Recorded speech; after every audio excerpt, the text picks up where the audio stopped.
to seek out new life and new civilization, to boldly go where no man has gone before.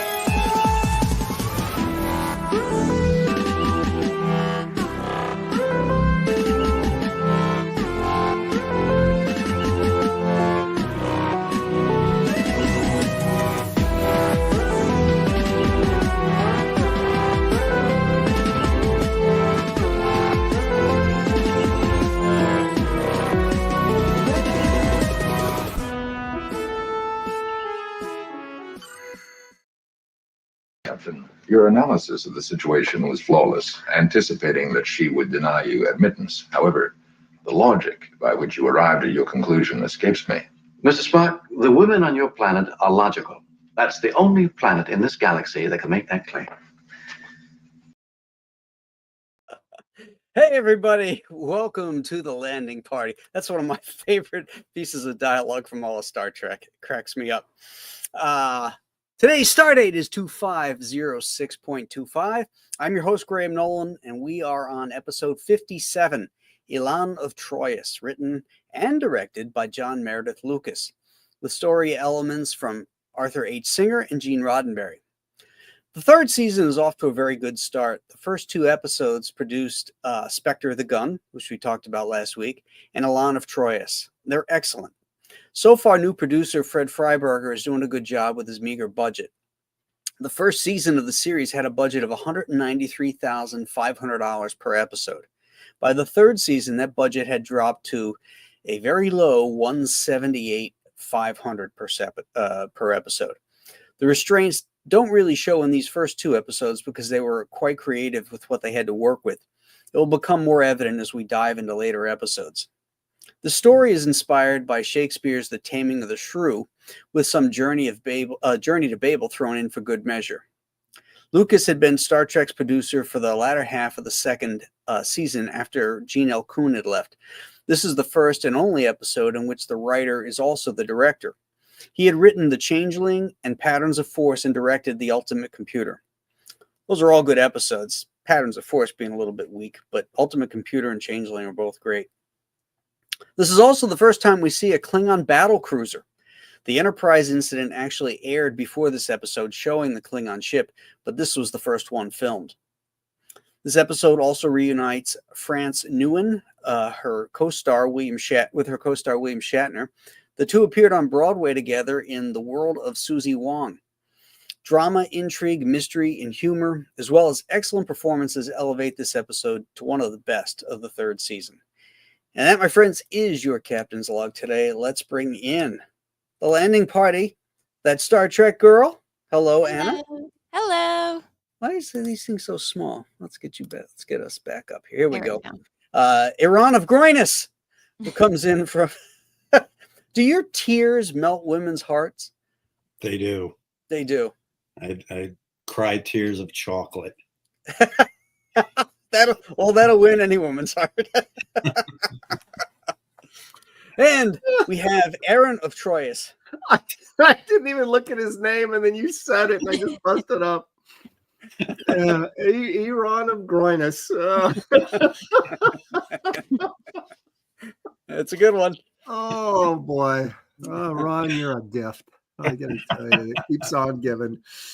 How's everybody doing tonight? You know, my memories of this episode are I hated this episode when I was younger, maybe because of the romance aspect of it. But after watching it for the first time in years, I thought it was pretty good.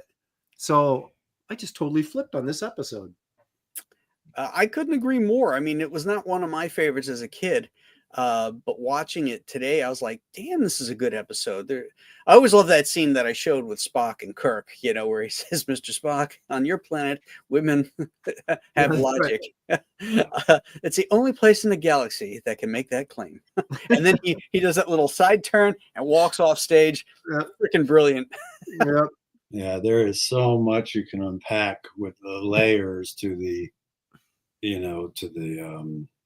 to this episode in regards to what you just said. The commentary you can make, it's interesting.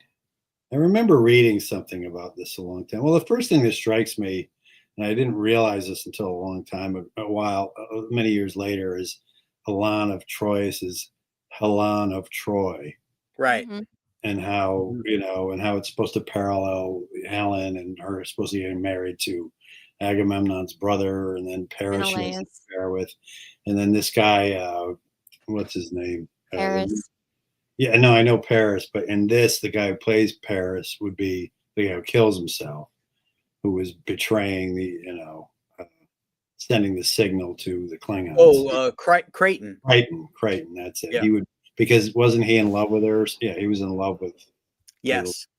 Yeah, she knew how to manipulate everyone with those tears. Right. Well, that was what I was going to bring up exactly. Is that was a direct commentary on how women can manipulate men by crying, and how potent it is, how their emotions. And she even has this look on her face. Right. She kind of looks at him, and as soon as he touches her, she's like, Got him. Gotcha. Yeah. Yep. Yeah, that is a really great sequence where she's looking down and she's crying, and then he touches it and she looks up at him with her eyes. She's like, And I it's got like, him. Yeah. It's like, you Yeah, cut I a think pass that on a little- hook, I wondered in that scene, was she actually in love with Kirk, or was this all No. manipulation? 100%. So when I watched it as a kid, I never got that because I was a little kid and I didn't know about that kind of stuff. And then watching it as a grown up, I'm like, oh, this bitch knew exactly what she was doing the whole time. Yeah, well, Well, I she wanted the ship. She felt that if she had the Mm-hmm. power of the ship, and she could wipe out her enemies. But I think by the end, she is in love with him, because when she says goodbye to him, she had and I loved how she beams off the ship and her lip is quivering, and she's Like she's about to cry again. yes. Well, Yeah. there were a lot of Real. reasons for that. It wasn't just that she was in love with Kirk. I do think she did fall for Kirk because he was the only one who didn't put up with her shit. Right. Yep. Yeah. So the only way she could control him was through that tear, Hey, that Right. slap worked, man. and Yeah. that's not work. I know. I like how I was going to mention. I like the little Mr. Clean twinkle when the tear first came down. Oh yeah. Ding. That's to indicate his magic elements. Yeah, the magic elements. And also to reinforce that the manipulation at the very beginning was because she's locked in that closet, right? And she's like, get out of here. Then all of a sudden she realizes he's leaving. And it's like, then all of a sudden she's like, I want people to like me. And you go, that's BS, man. Yeah. No, It comes out of nowhere too. Right. Like now you've been a bitch to every single person we've encountered, and now you want people to like you. Give me a break. Because that's Right. what she had to resort to control him. Mhm. Right. He was being controlled, and out of desperation, like a child, she was like, what do I do now? What do I do now? Oh yeah, I know, I'll cry. And then she cries, gets him, and then they're laying in bed together, and he's like all fucked up from it. And she knows she has him, but by the end, she knows she's still losing him because of the ship, and because the ship is what kind of brings him back around. Yeah. And then, and so she realized she still doesn't have control over him, and that's why she falls for him, even really falls for him. Yeah. The one guy she can't have. Right. And what's really cool too is when she says, I'm told I can't use this where I'm going. I want this as a memento. And she says, remember me. And he says, I have no choice. Yeah, I have no choice. The ultimate, like, so the potency of the tears is still there. I mean, it's like it'll always be in Kirk. I thought that was really cool. that was a good line. If Now, June Makes has- me wonder though, like if that's the case, how would it affect your relationships further on down the line? well, you're- see, that's why if the person that was making Star Trek Generations actually, respected Captain Kirk, it would have been that chick that Kirk was in the Nexus with. That's a good point.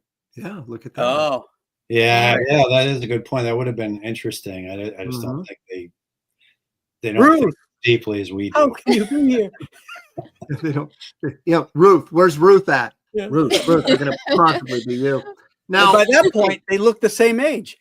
I know I'm going to regret bringing this up. But when they cut to Kirk after he touches her tear, they're making out or whatever, and then they go to the bridge and they cut back to him, and he's like on the bed with her. Are we Right. supposed to get the idea they just did the deed? Yes. Well, that's what you think. You think he just dumped one in her, and then he has to go back to the bridge. I love it. Ron just distills it down to its most Oh. crass. Let me tell you, that's one thing. Like, well, if we're being completely frank here. You know what happens to us guys. We all know what happens immediately after that, right? You take a Right. nap. Right. Well, no, but No, you what is regret. it's the complete opposite of the potent effect that her tear had on him. Yeah. When we do that Yeah. right away, like within 30 seconds, we're like, oh my God, what did we do? What did I just do? Yeah, Because you're all like, literally 30 seconds after, you're like, whoa, that was something. And you want to go out for a sandwich or something. Like just I instantly. got to get out of here. But in this case, having her tears in him, it doesn't work like that. It stops that from happening. All right. Here's another question. They always say that the Plato's stepchildren is the first interracial kiss, but wasn't this? Isn't that chick black? No, that's a wig, Aaron. No, she's Asian. What are you talking about? Yeah. I couldn't- She's, I wasn't- the actress's She's like mother was French. Vietnamese or something. isn't Yeah. she? Oh, Her mother was French and her father was Vietnamese. well, it's like Warner Oland. He played Charlie Chan, and he was Swedish, but he looked. I think you need to dust your glasses a little bit. Maybe. I She don't know. doesn't look that dark. Dude, That I means- always thought, even when I was a kid, I thought she was black, with maybe a little Asian in her, but I thought she was black. And then I started thinking about that, Man, going, she's well, wait a Asian. minute. That's funny you say her mom is from France because her real name is France. Yeah. I didn't know that. France from France. Yeah. France. I France. think it's pronounced. Nguyen? It's either pronounced Win or Nguyen. Nguyen. I always thought it was Nagoyan. No, it's Nguyen because like half of Peach's yeah. coworkers have that last name. Yeah. Yeah, I found that. And then I like thought it was all the women Nguyen. that do my nails have that last name Isn't too. it Win? I thought it was Win, not Nguyen. Well, it depends because I looked it up about how to pronounce it, and the Vietnamese pronunciation can go two ways. It can go Nguyen or Win. Hey, she's still alive. Should we hit her up and see if she wants to come on? Is she? How Yeah. old is she? My God. She's 85. That's not Yeah. bad, actually, considering some of the other guys. I know. Yeah, she was married to Robert Culp. Was she really? Yeah, I don't know yeah, if from I- I Spy. And then that you guy know was in a lot of stuff. she got out of acting and went into psychology, and dealing with like battered women and abuse and stuff like that in Los Angeles. After she got smacked by I Kirk. know. And it's funny because I read something a long time ago about this episode too, about a feminist perspective on it and how she was the stereotypical savage, foreign Asian woman, savage, and then she became a sex slave and this that, and it's like I don't know how they could get that so wrong, because at first they see her in pieces as the camera spans up, but that happens to every character at some point. But she's in that costume. I have a guarantee that was probably a woman that doesn't like or understand Star Trek that wrote that article. I would agree with you. Yeah. Because a lot of And- them is there's an episode of Next Gen called Angel's Camp, and it's where like human men crashed, and the society on that planet is all like Amazonian females that run it, and it's all like little twink dudes. And of course, they all like Riker.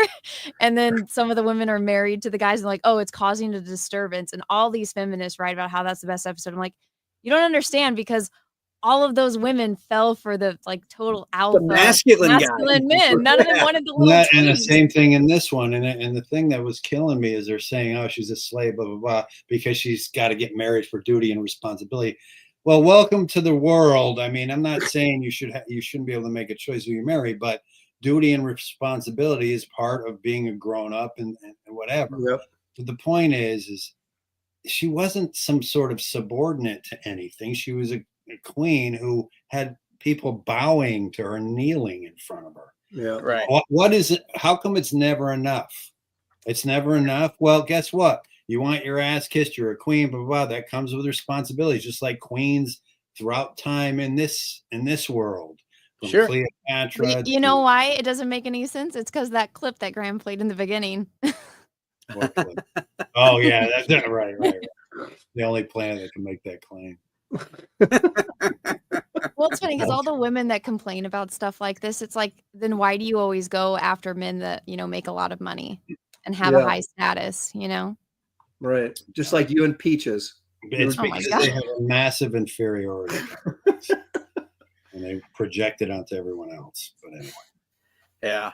I thought she was a great character. And I particularly liked how she kind of, you know, evolved throughout the episode. You know, she became likable. Yeah, you know? it's sympathetic, maybe would be And a better word. sympathetic. Yeah. Yeah. You know, the weight of the crown type of thing. And, you know, the societal aspects of her planet, you know, make her do certain things or behave certain ways. And then she got kind of a quick lesson about how it isn't that way everywhere else. Yeah. Well, technically, she saved the ship with her dilithium crystal necklace. You know. Mm-hmm. I always thought that was the funniest plot twist as when I was a little kid. I like how forgiving the whatever that thing they stuck the crystals into are. These things are all over the place, the shapes and stuff. And it has to funnel all this energy so Just get the crystals in. so exactly in there, you know. They just Like throw a them in prism, there. yeah. Energy's going through a prism. It's ready to go. Doesn't Scotty say something about that, about the shape of the Yeah, he did. You know, he says he can't guarantee. But it worked. I like the bemusement on their faces when he goes down to the engineering section, and she's down there and she's like, what? I told them they didn't have to kneel in front of me. He's like, what more? Yeah. And she storms off for whatever reason. And just, I love how Scotty and Kirk look at each other like just totally bemused by her. You know, and she pisses off Scotty too when she says, you know, engines are for mechanics and menials. And Scotty's like, menials, is it? Did Hey, you let me notice thank Paul Taylor here real quick, Aaron, no. for that $10 Canadians. This episode demonstrated how much Klingons' ships suck. The Klingons are wailing on the Enterprise until Scotty uses the crystals to repower the ship. Then one shot later, they clobber the Klingons. It took one shot of photon torpedoes. Yeah. I will say though, I do love the Klingon ship design. Oh, I do too. And then the music that accompanies it in space, in the vacuum of space, there's music that accompanies it. When they updated those things for the first motion picture, you know, I don't think they ever looked better, either the Enterprise or the Klingon ships, than it did in that first movie. You like the new refit Enterprise when the motion picture came out? Yeah. You see, I like that it looks like a handsome enough design. I still like it, but man, I love those freaking nacelles. You know, the glowing nacelles. I never liked it without it. So had they put that in there in the front of those pylons, right? Those engines. I mean, I think I would have liked it more. But I love the glowing nacelles. It was one of my favorite things about the Enterprise. Yeah, and then they would spin too. Yeah, you could see the energy going through. Yeah, that was cool. Yeah. So. Did you guys notice in this episode that Uhura had a lot of lines that were completely meaningless? Yeah. Mhm. It was like someone said we need to give Uhura more lines, but it had nothing to do with anything. Like she gave her room up for the, then Right. she asked Kirk some nonsensical. I can't remember what it was now in the sick bay. Yeah, So well, he that's missed- another thing. She just shows up in the sick bay, so she makes a physical appearance. It's like, so she's going to leave her station, take an elevator, go down to the sick bay just to tell the captain that a message has come through. Yeah, You're- and so he can I miss. saw. I the picked fear up on thing. that too. Like, what is she doing down there? She could have Right. used the intercom, Yeah. Right. But maybe it was in her contract. She had to have some kind of screen time. Yeah. Probably. I will say, off another track about what's his name who got stabbed, who blamed Kirk for it. Yeah. I could not escape the whole Batman villain feel to his coloring and everything else. Oh yeah. The TV show. Yeah. And Yeah. the beehive hairdo. Yeah, he sounded like Cesar Romero kind of. And did you notice how girly he was? No offense, Anna, but when he was laying there and going, "I'm not going to talk to you anymore. This is your fault. Yeah. I have nothing more to say to you." It's just He like, seemed like the gay best friend when Yeah, it's like a exactly. chick flick and he's gonna give you like the makeover montage and it just went completely wrong. Yeah. That guy played Caligula in yes, some he did. movie in the 1950s.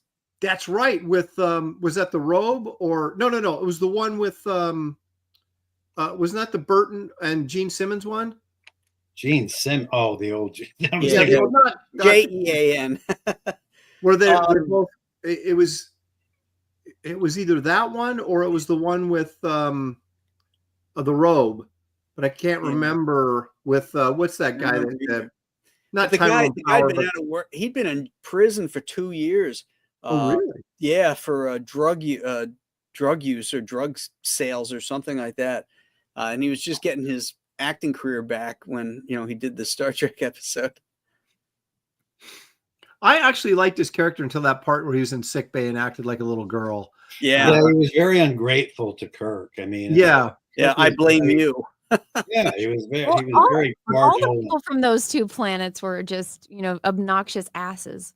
But I love that scene where they walked out of the transporter after Elaan beamed in and he's like, "Captain, please," he's just like, "We just have to, help me out a little bit," kind of thing, like he was really stuck in a bad situation they didn't want to be in, trying to make Kirk the was best of trying it. to accommodate him as best he could. I know, but then he turned into a little I'm bitch surprised there he in the survived sick bay. that stabbing. That was pretty impressive that he survived that. But, I like that sequence. Like Kirk shows up, those guys, he walks in there and the guys, oh no, she walks out and she goes, "Crichton, remove that garbage or whatever." Yeah. Did you guys get it when they first transport on and the soldiers step down, the guards, and they kneel? Did you get a good look at those costumes? They look like they're made out of like some kind of thin, plasticky paper. Dude, they were made out of placemats. I was gonna say they were? look like Yeah, No kidding. Did you mention that in that captain's log? I didn't. So they just took colored placemats and made a costume out of it? Well, Yeah, they had placemat. They had these funky designs on these placemats. It was the 60s, and the costume designer, he cut it up and turned it into. It was funny because I was torn between thinking, man, those look really gaudy and stupid, to thinking, wow, those are really clever. I'm like looking at them, like studying them, like looking at the shapes and stuff, and I thought they were very interesting shapes as opposed to some of the previous costumes we've seen in other episodes. So I thought they were clever. On the other hand, maybe it's because of my modern sensibility; they just look gaudy and silly in some way. Did you notice the other? They were all her guards were really tall. Yeah, and there was the one guy who had the line who says, "No one may enter without the Dohlman." Yeah, he's really, really bad actor. Yeah. That's Dick Durock. He played the Swamp Thing. I thought so. I was looking at him going, I think I know that guy. Yeah. Like that kind of mushed face. And they both had him and the guy who played again, I keep forgetting his name. Crichton. They both had a lot of distance between the lower part of their nose and the top of their lip. You're right. Like it's like from here, like where mine is here. Like a there's long muzzle. yeah, like ape-like. Yeah. Yeah. Interesting. Okay. I found it. Hang on a second here. What do you got? I'm over searching for our good friend Caligula. So here we go. It was in the robe. He played Caligula. Here he is. There we go. There you go, Graham. Yep, that's it. Wow, that's so strange. That is so weird.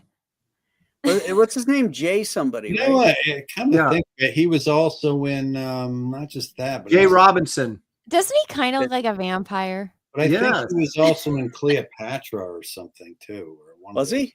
Another. Dude, that hairline. Yeah, it's 1953, and that was gosh, who's that good looking redhead? What's the heck's her name? Anne Margaret? Not not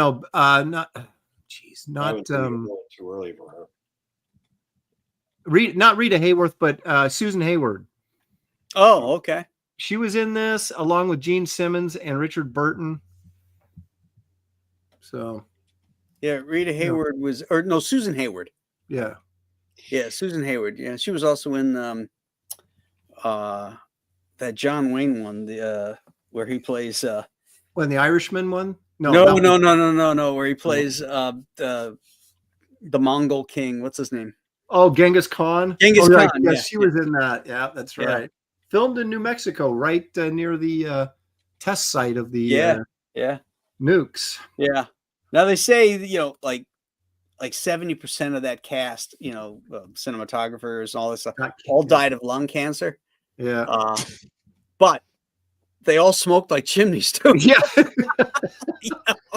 was either those nukes or the cigarettes. It was one of the two. Maybe a combo of the two. Ron, what do you think? Dick Powell, the Conqueror. That's what it was, the Conqueror. Oh, the Conqueror. That's right. Yeah. That's considered one of the 50 worst movies of all time, by the way. Oh, yeah. I mean, you got John Wayne playing a Mongol. I'm Genghis Khan. You're just like, oh my God. Yeah, that was retarded. Yeah. I mean, just the makeup. Who thought that was a good idea? And so stupid. Like, well, the fact that he took that as a role, even, it shows such a lack of self-awareness. Like, dude, what are you doing, man? Yeah. But maybe that same person put Glenn Campbell in True Grit and ruined. I will say that it made Mickey Rooney's portrayal of the look completely. Oh no, not Breakfast at Tiffany's. Oh.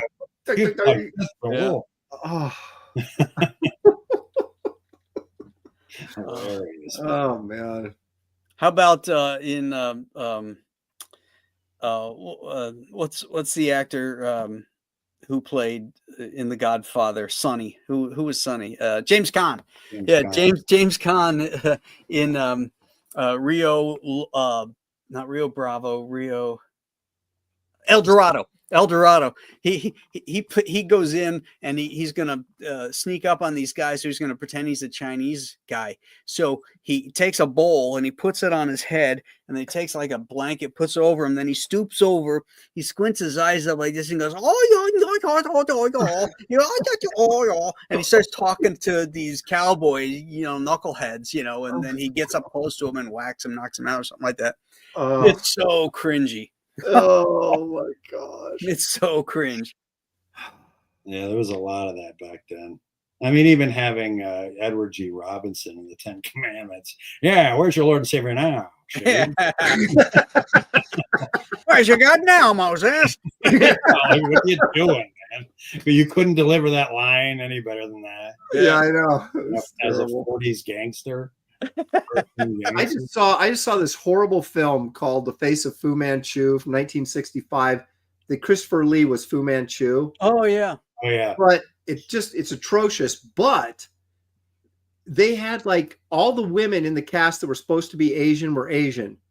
There was like maybe 3 Asian dudes and the rest were white guys. And you're just like, They couldn't find enough guys to play like henchmen in 1965. Something. It's funny how we went from that though to this idiotic Snow White and the Seven Dwarves remake where they couldn't even use real dwarves, and they ended up trying to CGI them because they're so afraid of offending. And then they offended the dwarves anyway by not hiring them. Well, it wasn't their fault. It was Peter Dinklage. Morons. It was Peter Dinklage because Peter Dinklage went on a podcast and he was like, a bunch of dwarves living in caves. It's like, no, you idiot. They all had jobs and they were protecting her. Stupid. Like, don't you? It's like you want to shake these people. Say, don't you see how contradictory all your impulses are? Yeah. It's like, well, I don't know if it's true, but they announced that Rachel Ziegler is going to be cast in the remake of Sound of Music. Well, apparently it's for Broadway. I'm gonna vomit. Yeah, I want to. And people are saying it's a rage bait article, but I saw it and I was so mad because that's one of my favorite movies, and I'm just great like, movie. I saw that. Why do they see her like that? Because she's a DEI. They're all with a big mouth that ruined any opportunity to promote that film. I know. It's like I wouldn't touch her with a 10-foot pole just because I'm afraid she'd sabotage the film. Dude, guys, did you, and ladies, did you, I'm meaning Graham, did you guys at least you didn't go after me? Put that one right in there, Ron. Just slipped right in. Yeah. Did you happen to, did you happen to see the Predator animated film? Not yet. No. It's beautifully done. Yeah. However, no. Well, because you know who made it, which it's a Disney thing. It's a complete, what's the word? Allegory or metaphor. The same story, just with different costumes and characters as Star Wars. But it's the Star Wars, the Kathleen Kennedy Star Wars, where it's DEI and it's funny how they still have all the creativity in the world to visually make something great, but they cannot help themselves when it comes to the propaganda. Yeah. It's the same story, but just, like the big bad predator is Darth Vader, clearly, and they all have to fight him. You have to see it. I don't want to give anything away. But keep that in your mind when you watch it. You're just gonna once it dawns on you, you can't escape seeing it. And there's even a scene in World War II with the World War II American planes, and they're being chased by the Predator ship, and it's just the TIE fighters and the X-wings. It's the same thing. It's like it's all the same, but they rehashed and dressed it up in this beautiful animation just so they could drive their propaganda through another movie. And that's what they do with every single film. It's crazy. And it doesn't matter how bad they bomb and how much money they lose, they just keep doing it, which that's what I can't understand. At some point, when does the business acumen kick in and go? Well, I know why, because I remember watching American Beauty. A buddy of mine, Howard Porter, pointed this out to me. He goes, that stuff, if you really look, it's been going back farther than we realize. And he pointed out American Beauty, and I was watching American Beauty, and there's stuff like that in that. But at that time, you're not looking for it or thinking. Right. Yeah, you're not aware of it. It slips under the radar, right under your nose, because it's couched in this sort of fluffy message in a way. Well, that was a tragedy. It's also not so prevalent that they're hitting you over the head with it either. Right. Where it eventually became that's all you see anymore. You look for it. What does that say though to these fans who are on that site who don't see it? They have twisted it in their minds to where they're, they make excuses for it and say, "Oh, you're a bigot," or whatever it is they say. I've never seen this movie. What are you talking about? Out of which American of the five movies we were just talking American Beauty. It's with what's his face? Academy Award winner back in '98, I think it was. It's a good movie. I know what the cover of the VHS looks like, but we didn't have it, so I didn't watch it. It's a good movie. I mean, isn't Sigourney Weaver in that too? No, it's Annette Bening. Yes, thank you. Oh, Annette Bening. Okay. Well, isn't it like a pedo movie or something? It touches upon that, but it doesn't go there. It's about a guy Kevin Spacey plays a man who's in a miserable marriage Right. to Annette Bening. Thank you, Russell Hall. And yes, he's suffering midlife crisis because he's in such a miserable marriage, and she's having affairs on him. She's a real estate agent. She has an affair with the king of real estate, because she's obsessed with being successful, and he's just a really nice guy who wants a good marriage, and his daughter hates him. And Sounds like Cecil's former wife. who's Cecil? He's one of my friends I do a show with tomorrow. But no, Yeah, Cecil was in a he horrible gets a marriage to a woman like that. He gets a crush on his daughter's friend, a little bit of a crush. And it's very creepy at first, but then he has an awakening through it. He meets this kid who's in love with his daughter, who he starts smoking weed with. And he has all these revelations throughout it, and it has an ending I'm not going to give away. Mm. But it's a good ending in one way and a tragic ending in another. Sort of like Kevin Spacey's career. Yeah. Yeah. Did you guys know that there was like a movie that was completely shot and like done filming that had him in it, and then they reshot the movie with, I don't know, a different actor? Yeah. That was wasn't it? Didn't they stick Christopher Plummer in there?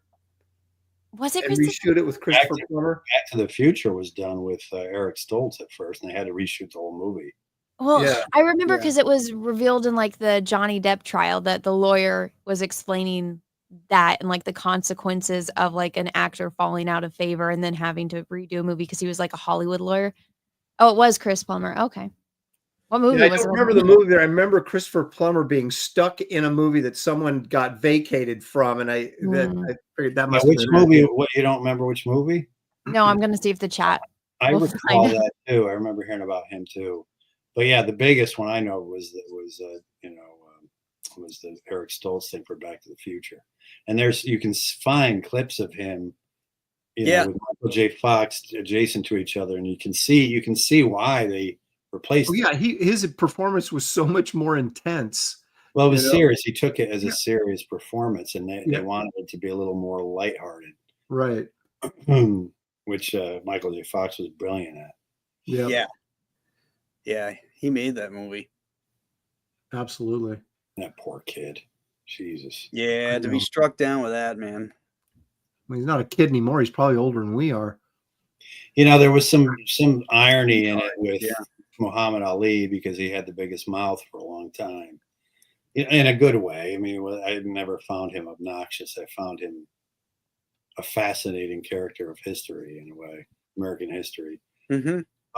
But with Michael J. Fox, there's no irony in it at all. It's just tragic, completely tragic. I mean, well, so is Muhammad Ali. It's always tragic, but you know what I mean. There's no irony in it.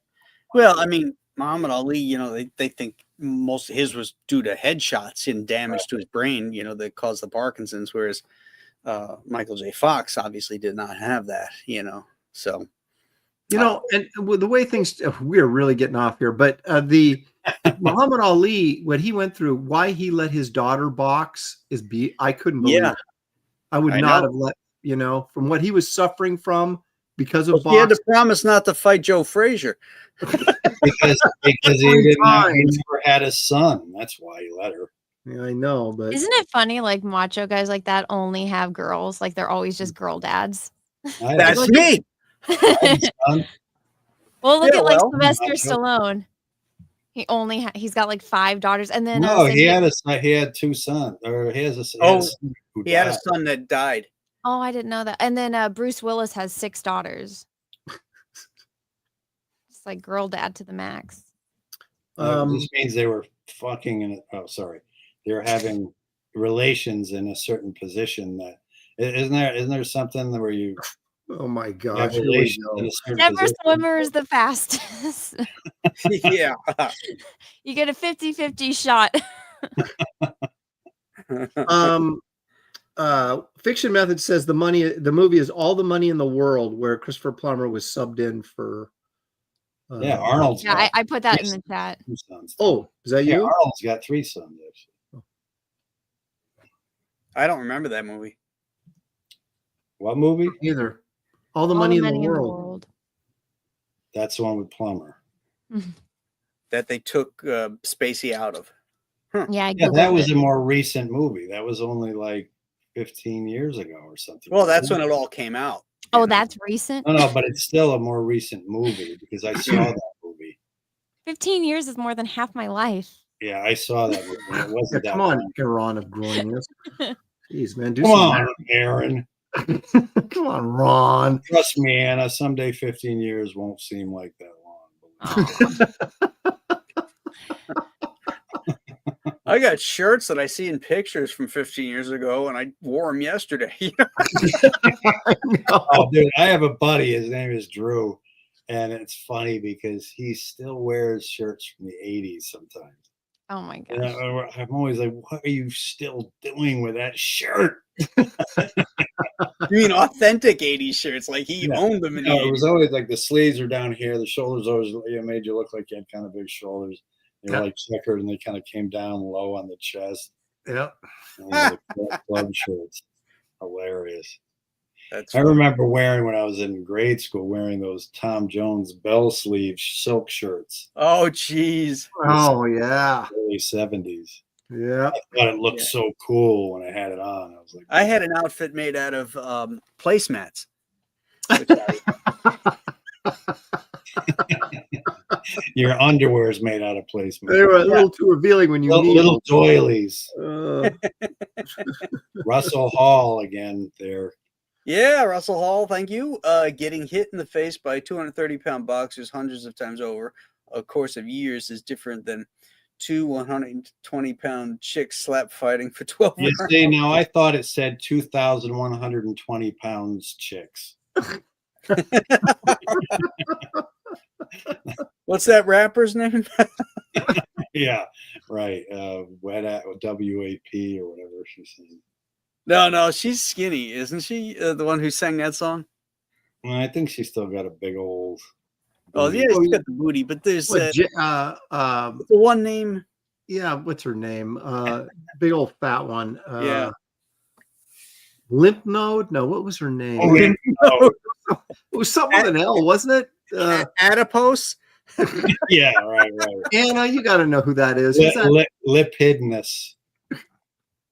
Come on, the big fat black rap chick. There's so many. Lizzo. There we go. Lizzo. Oh, That's it. Lizzo. Yeah. There it is. There it is. She's the reason I got Oasis got it. my Freaking blue check disgusting. mark.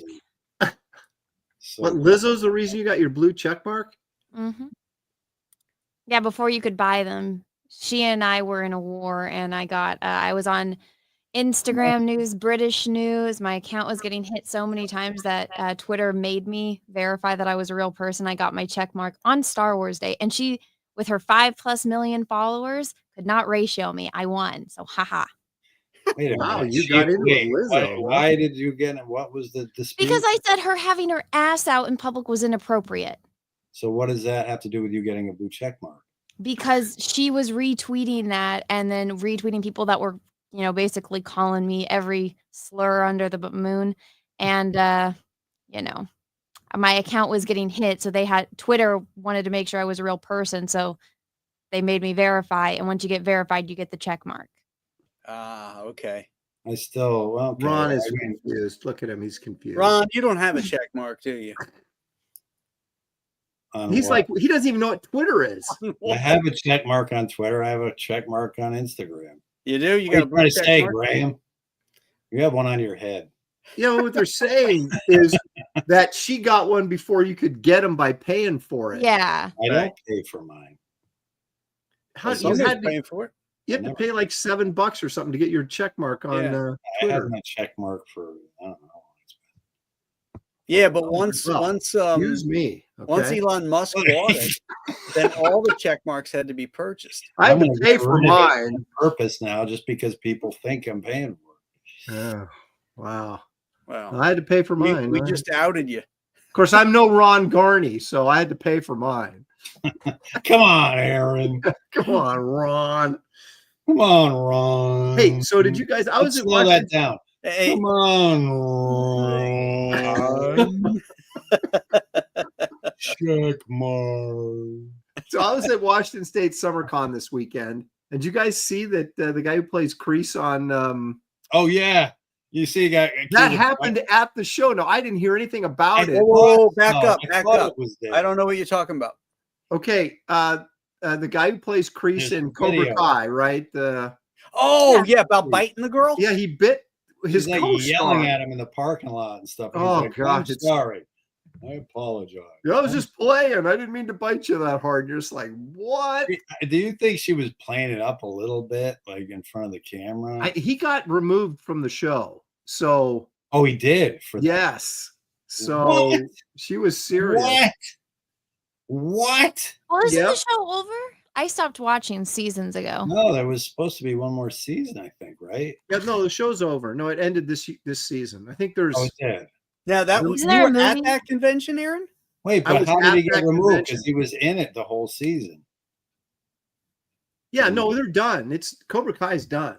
Yeah, but how did he get removed if the season was over? From the show. He was removed from not from the convention, I mean. Oh, from the convention. I thought you meant from Cobra. Yeah. Okay. Wow, that's crazy. And I was standing next to him at he says there's no police charges. Pressed it's fake news. Well, no, there wasn't charges pressed, but she had the police file a report. Right. So she had it in writing that he did this. Right. She didn't file charges. Evidently, they got along great until he did that, and then she was like freaking out on him. I mean, if he bit her hard, I guess, and I get it, I'd be pissed too. But I mean, I don't know. It was a weird interaction. Yeah. He shouldn't have done that. But I remember I was standing at Mohegan Sun. Dude's 80, isn't he? Yeah. And she says that to him. She goes, "You and your 80-year-old brain can't comprehend. You're not supposed to bite a woman on the arm or something." She says to him. She goes, "Martin, I'm so mad at you right now." Just like, yeah. But he was given the girl behind the counter at Mohegan Sun kind of grief because he wanted something in his room that wasn't there. He was complaining about something. So I was going to say something to him, I just let it go because he was literally standing right next to me. He was giving her all kinds of grief. You should have. Hey, no mercy. No mercy, Elaan of Troyius. I should have whispered that in his ear. No mercy. Who was the one who sent me the picture of Shatner? Me. That was you. Yeah. It was fun. I can't show it because it was in the green room, and I think there's sort of an expectation of privacy there. But I would show it on air, but I won't do that because my daughter was actually in there meeting celebrities. She used my name tag. Well, not my name tag, but because I was a guest of the show, we got green room access. Right? You're a guest. You're a guest of the show. Who is this? Who is this? Who is this? Who is he? Who is this? You are a guest of the show. Yeah, so they were. No, I'm a guest of the show. I was told to come down here so we could meet. He's like, you're a guest. You're a guest of the show. I'm like, yeah, and he just turns around, and walks away. But dude, I'm telling you, my idea for the content, it was that's fabulous. It's a great idea. I love it. I want to do that. Yeah, we got to do that at a convention on a stage. It'd be so great. The live. Well, should we tell them or can I say it? Yeah, well, go ahead. I want to do it in the context of 2001: A Space Odyssey. So when I get brought down to meet him in the center of the back warehouse where that curtained off thing is, I want to turn it into the obelisk that's on the moon. Oh my God. Okay?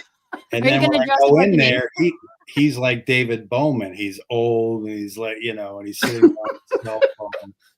And then I come in and he's like, the whole thing unfolds like that, but it's in that prison that David Bowman's in, for the aliens. And then at the end, Shatner turns into the Star Child and spins away. Oh my God. I want to do that so bad. Oh my God. Oh, it's good stuff. Because that's what it was like for me. I walked down in that motherfucking thing, and it was like seeing the obelisk from 2001. And I go in there, and He's just in the corner sitting there himself in this little cubicle.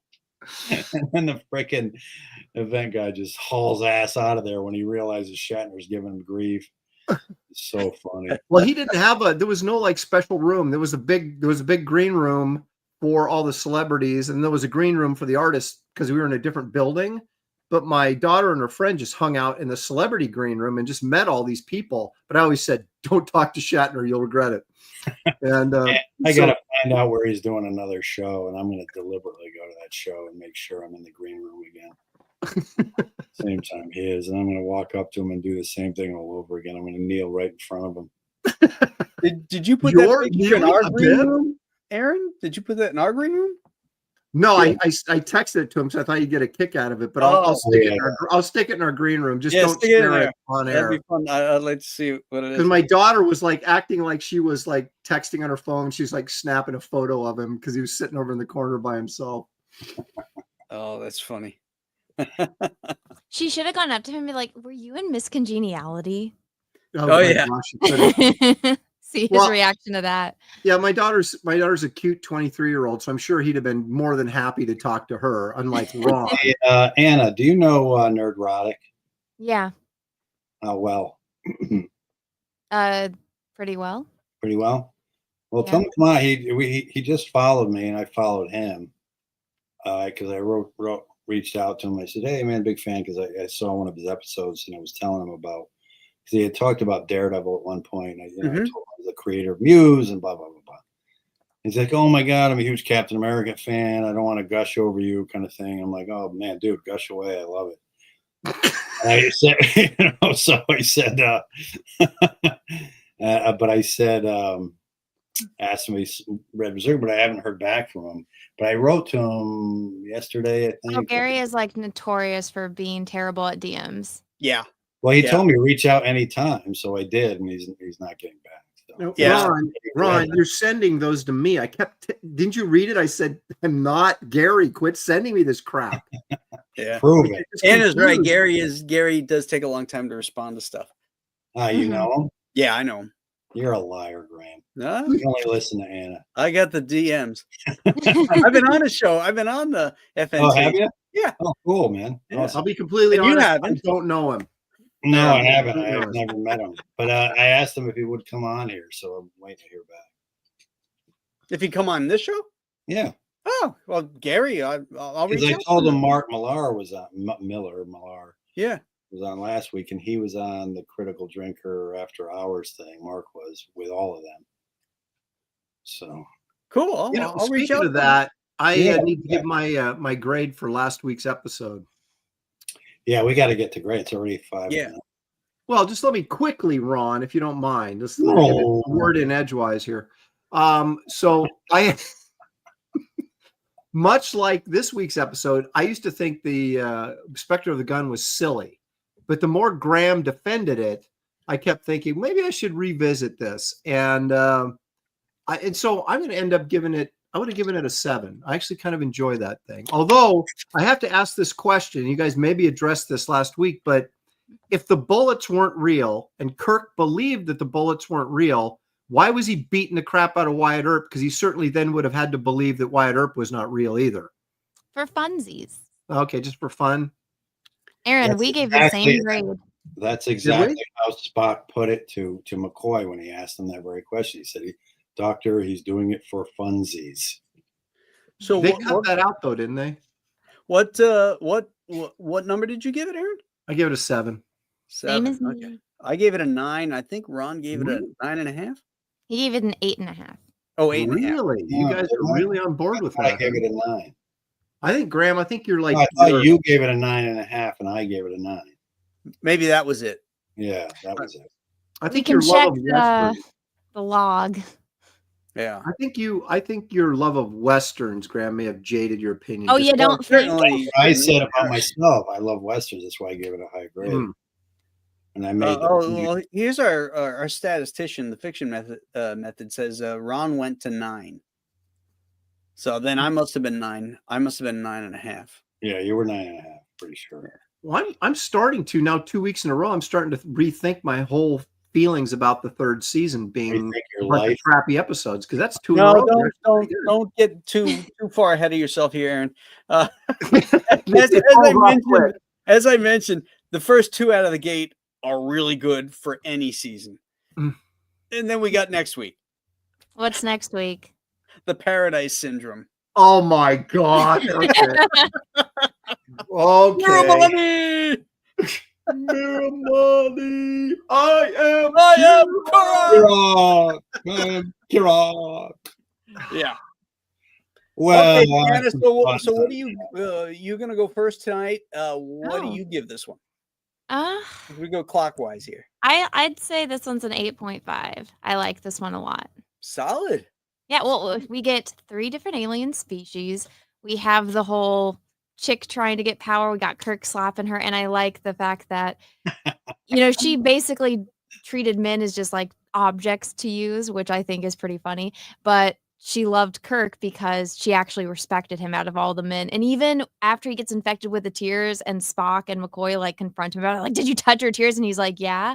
And then like, oh my gosh, this is what happens. And he's instead of like completely becoming brainwashed to like serving her every whim, he knows that there's something wrong with him and he fights it. So I really like that as compared to him just being like hypnotized. He's aware, Right.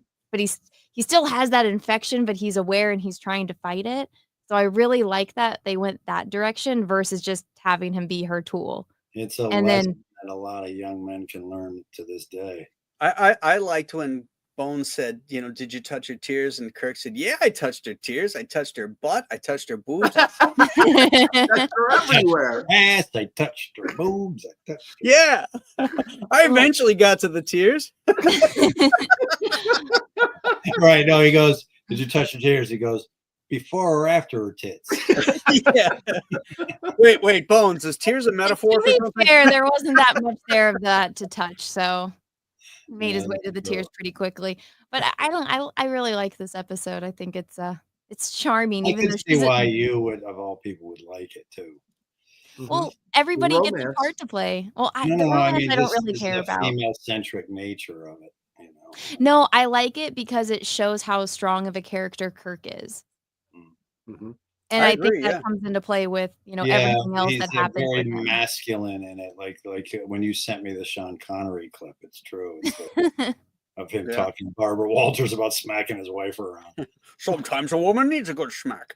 Well, hey, That is true. he I did slapped that her and- once in my life, but only because she smacked me first. And you know what? He's the only guy that she respects. And what did he do? Yep, fought back. Uh-huh. And do you remember that great line there where she goes, "Tell me more about this spanking thing," and he goes, Yep.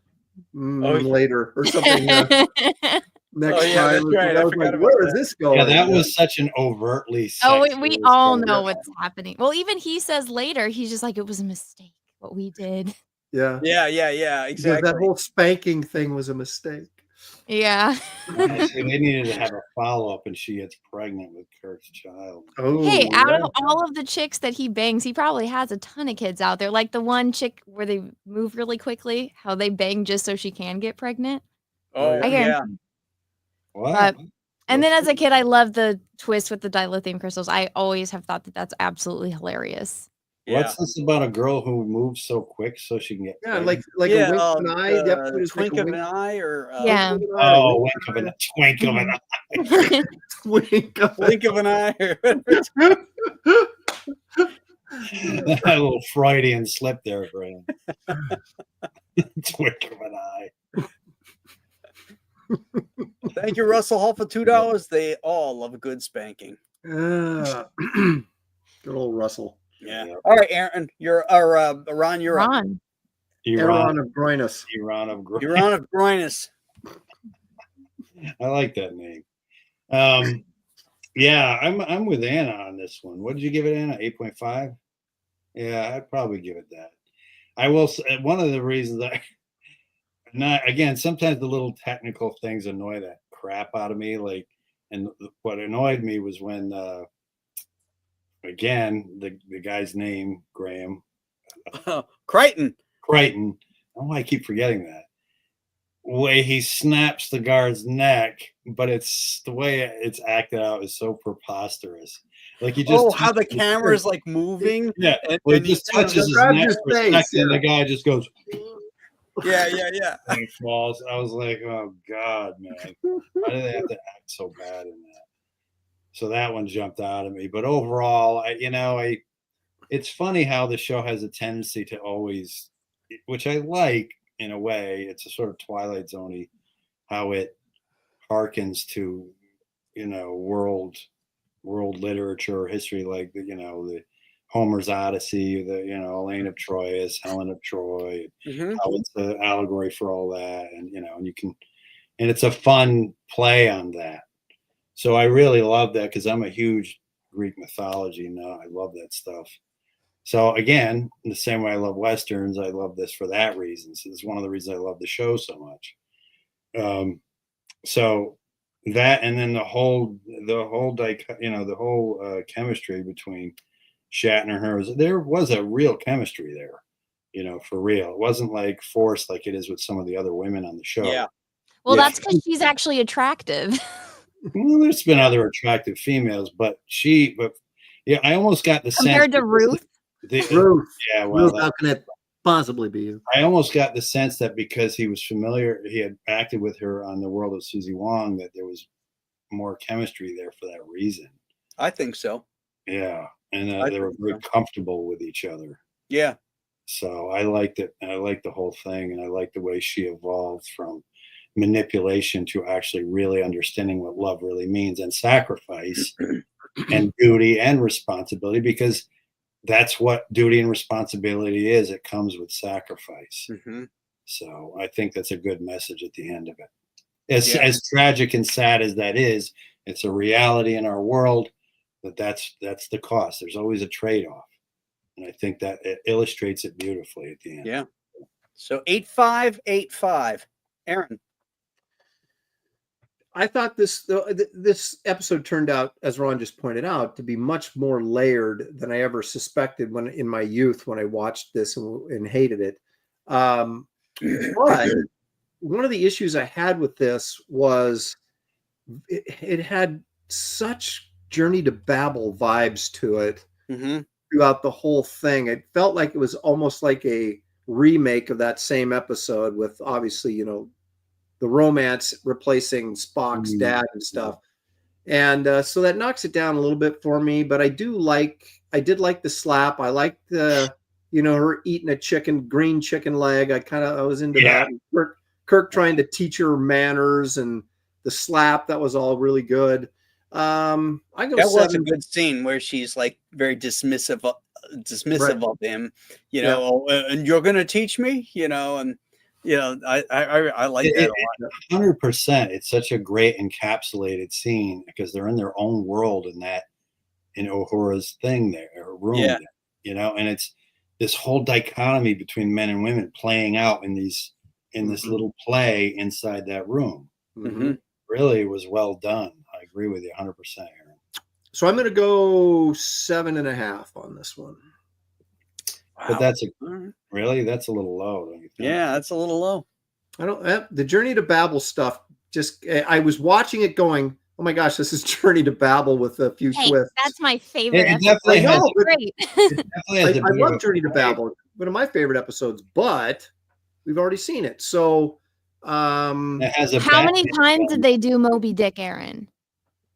We guys pick it. A 7.5 is a good rating. Aaron. Jeez, you guys. And considering I hated it before I watched it this last time, I think that's pretty good. Now, maybe a few more viewings will, go up a little bit. Right now, the Batman villain vibe, raise it up or down for you. I like that guy until he turned into, like I said, a little bitch in the yeah, Kirk should have slapped him too. I think it's funny. We almost got a quorum here because I'm an 8.5 also. Whoa. I think this is. Man, we need a hat trick. Come on, man. There it is. Well, we got the hat trick. That is a hat trick. It is well, a hat trick. Fiction Method says it needed another slap for Aaron to get it to an 8. And that's probably right. If he slapped her again. Or the spanking scene. Yeah, that'd be 9 if he Oh, got Some that. tentacles. Aaron will love it. He needed to slap the Batman villain. That would have Yeah, slap that stupid wig off his head. been. He's sitting there. I don't want to talk to you. You should have slapped him. Snap out of it. Snap out. Like Cher. I like Spock's, facial expressions too, because there's all this bemusement because of her behavior throughout the ship. Like Kirk has to run down there because there's some, fracas going on down there, and Spock sits in the captain's chair and he just kind of gets this little wry half smile, raising the eyebrow, like, here we go again. Yep, There's exactly. some great humor in that. Yeah, but you notice too, like it's because Kirk gets called off the bridge because there's something happening in the Dohlman's quarters, right? And so he's like, you can tell he's already fed up because he does this thing where he like looks at Spock, he looks at his chair, and he goes, Yeah, like, go ahead. Because he just came in. Yeah. He just came in and he has this thing with Sulu about using impulse power, or Scotty. He says to Scotty, you got something, you're in a hurry. And then just as he sits down, he's got to go back down there. Yeah. Yeah.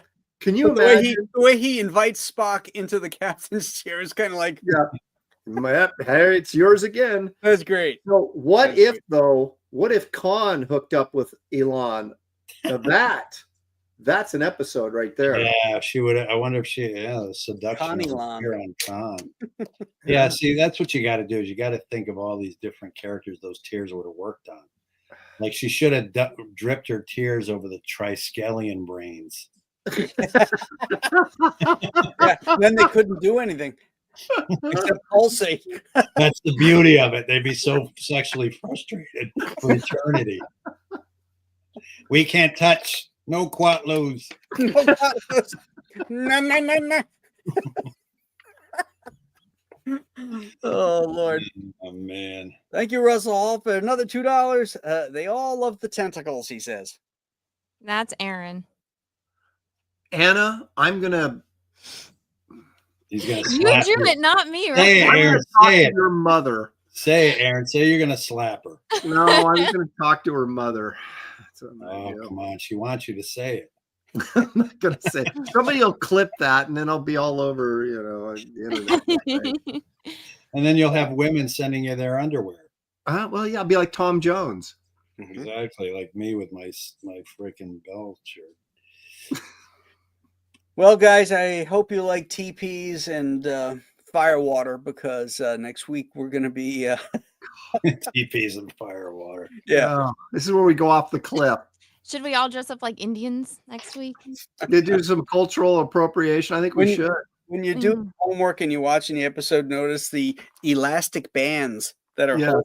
I see. I already have my name in my head for what I'm going to name for next week's. Okay. Elaan of Troyius, but I already know what I'm going to. Perfect. Look at that. Look at that. Fiction Method says, interesting. Ron and Aaron have the same number of episodes scored at an 8 or more. Interesting. They're just not the same episodes. Yeah. Come on, man. Come on, Aaron. Come on. Come on. Come on, Groinus. Hey, Ron. Come on, Groinus. That's the planet I come from. Yeah. Oh, my God. Well, we got there it is. Okay. We got 319 folks watching here. Please hit the like button, subscribe to the channel if you like the show. It'd be awesome. And we will see you next week for what did I say it was? The Indian one. What's the title? Oh, it's this side of Paradise something. Paradise Syndrome, right? Paradise Syndrome. No, that's not it. Yeah, no. It's Paradise Syndrome, isn't it? No, that's the one with the giant amoeba. Yeah. No, this is no, that's that's it is the Paradise Syndrome. This side of Paradise? No, it's the Paradise Syndrome. It's Paradise Syndrome. The other one is the Immunity Syndrome. Yep. Which one is this side of Paradise? Is with Spock? With the spores. The spores. Yeah. Lots of paradises in Star Trek, I guess. I didn't realize that until tonight. Ruth wasn't in Paradise. Man, poor She's just a Ruth robot. getting shit on all the time. She was just an actress. The poor thing was made up poorly. It made her look older than she really was, and she wasn't that definitely old. did. She looked like she had plastic surgery before her time. Yeah, yeah. Poor Ruth. Actually, Ruth. bad. How could it possibly be you? Oh, poor Ruth. All right, folks. We will see you next week. Same bat time. We're back on the regular schedule. Same bat channel. That's it. See ya. Have a good night.